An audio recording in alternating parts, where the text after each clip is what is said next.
മിഥുൻ, ഈ പ്രഖ്യാപനങ്ങൾ വന്നു കഴിഞ്ഞിരിക്കുന്നു. പ്രഖ്യാപനങ്ങളെ എങ്ങനെയാണ് BJP കാണുന്നത്? ഇന്ന് KC വേണുഗോപാൽ പറഞ്ഞത് കേന്ദ്രത്തിലിരിക്കുന്ന മോദി സർക്കാരിൻ്റെ അതേ ശൈലിയാണ് പിണറായി വിജയനും സ്വീകരിക്കുന്നത് എന്നാണ്. ഈ പ്രഖ്യാപനങ്ങൾ യഥാർത്ഥത്തിൽ വോട്ടായി മാറാൻ സാധ്യതയുണ്ടോ? സ്ത്രീ വോട്ടർമാർ 31,40,000 മറ്റും വീട്ടമ്മമാർക്കാണ് ഈ ആനുകൂല്യത്തിൻ്റെ ഗുണം ലഭിക്കാൻ പോകുന്നത്. അരുൺ, ഇതിനെ BJP എങ്ങനെ കാണുന്നത് എനിക്കറിയില്ല. പക്ഷെ ഞാൻ ഇതിനെ കാണുന്നത് കൺസംഷൻ എക്സ്പെൻഡിച്ചർ കൂട്ടുകയും, അതായത് ഇവിടെ ശരിക്കൊരു എക്കണോമിസ്റ്റ് കൂടി ഈ ചർച്ചയിൽ വേണ്ടിയിരുന്നു. കാരണം നമ്മുടെ കൺസംഷൻ എക്സ്പെൻഡിച്ചർ ഭയങ്കരമായി കൂട്ടാൻ പോവുകയാണ്.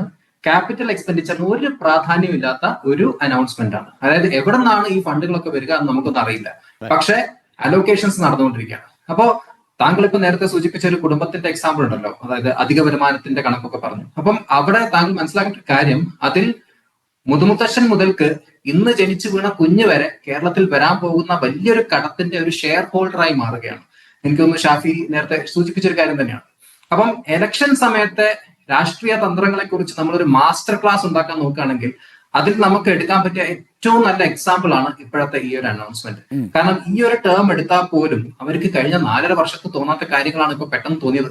ഇപ്പൊ നേരത്തെ പറഞ്ഞതേ കാര്യം, അതായത് മാനിഫെസ്റ്റോയിൽ സൂചിപ്പിച്ച സോഷ്യൽ സെക്യൂരിറ്റി പെൻഷൻ അത് 2,500 ആണ്. പക്ഷെ ഇപ്പോ അവർ 2,000 ആക്കി ഉയർത്തുന്നു. അപ്പൊ ഈ ഒരു ഡിലേ എന്തുകൊണ്ടായിരുന്നു? അപ്പൊ തീർച്ചയായിട്ടും ഇതൊരു പൊളിറ്റിക്കൽ മോട്ടീവോട് കൂടി വന്നൊരു കാര്യമാണ്. മാത്രമല്ല ഇവിടെ ഇതിന്റെ ഏറ്റവും വലിയ ഇത്രയും വലിയ അനൗൺസ്മെന്റ് നടത്തുമ്പോൾ നമ്മൾ മനസ്സിലാക്കിയിട്ടൊരു കാര്യം, കേരളത്തിൽ വലിയ രീതിയിലുള്ള ഭരണവിരുദ്ധതയുണ്ട് എന്ന കാര്യം ഗവൺമെന്റ് പോലും ഉൾക്കൊള്ളുന്നു.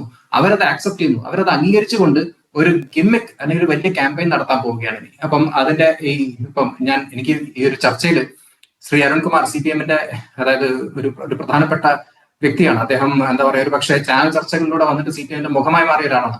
അപ്പൊ അദ്ദേഹത്തോട് എനിക്ക് ചോദിക്കാൻ ഞാൻ ആഗ്രഹിക്കുന്ന ഒരു കാര്യം, ഗവൺമെന്റിന്റെ ഈ ഒരു പുതിയ പ്രോമിസ് അനുസരിച്ച് 1,000 മുതൽ 2,000 വരെ പെൻഷൻ ഹൈക്കൊക്കെയാണ് വരാൻ പോകുന്നത്. അപ്പൊ ഒരു വലിയ കോസ്റ്റ് വരാൻ പോവുകയാണ്. അതായത് ഒരു 10,000 കോടിയുടെ ഒരു ആനുവൽ കോസ്റ്റ്, അഡീഷണൽ കോസ്റ്റ് വരാൻ പോവുകയാണ്. 1,00,000 കോടി കടത്തിൽ നിൽക്കുന്ന കേരളത്തിന്, അതായത് ഇതൊക്കെ കൊടുക്കാനുള്ള, ഇതില് പലർക്കും കൊടുക്കാനുള്ള ശമ്പളം കൂടി കിട്ടും. ഗവൺമെന്റ് എംപ്ലോയീസിന്, ടീച്ചേഴ്സിന്, പെൻഷനേഴ്സിന് അരിയേഴ്സ് ആയി കൊടുക്കണ്ടേ.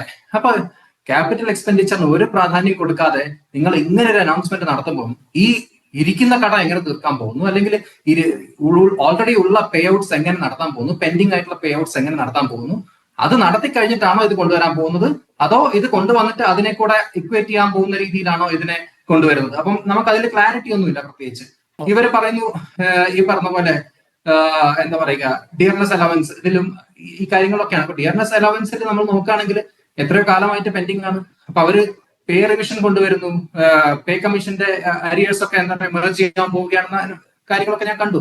പക്ഷേ പെൻഡിങ് ആയിട്ടുള്ള പേയ്മെന്റ്സ് ക്ലിയർ ചെയ്യാതെ എങ്ങനെയാണ് ഇത് നടത്താൻ പോകുന്നത് എന്ന കാര്യത്തിൽ എല്ലാവർക്കും, സാധാരണക്കാർക്ക് ഒരു സംശയമുണ്ട്. ഇവിടെ പുതിയ വെൽഫെയർ സ്കീംസ് അനൗൺസ് ചെയ്യുന്നു. പക്ഷേ 1,800 കോടി കാരുണ്യ ഹെൽത്ത് സ്കീം വഴി എംപാനൽഡ് ആയിട്ടുള്ള ഹോസ്പിറ്റൽസ് ഇതുവരെ കൊടുത്തു തീർത്തിട്ടില്ല. അത് പെൻഡിങ് ആയി കിടക്കുകയാണ്. അതൊക്കെ കൊടുത്തു തീർക്കാതെ നിങ്ങൾ എങ്ങനെയാണ് ഈ പുതിയ പദ്ധതികളൊക്കെ റോൾ ഔട്ട് ചെയ്യാൻ പോകുന്നത്?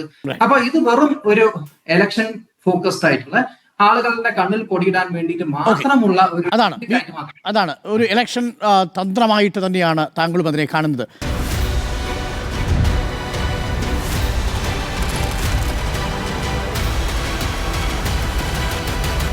Debate with Dr. Arun Kumar.